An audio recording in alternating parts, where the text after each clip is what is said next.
Wala, tingnan ninyo mga kaidol, oh. Ang gandang palaro na niyan, oh. Talagang professional talagang makakakuha ng premyo dyan. Yan.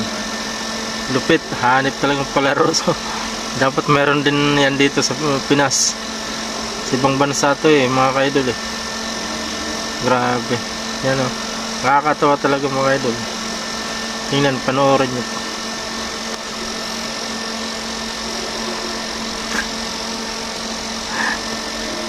Bumabaliktad siya eh. Grabe.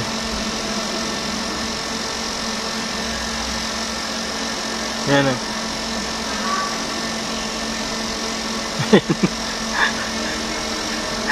May hilo ka dyan sa kakabaliktad mo. Grabe, nakakatawa talagang palaro to.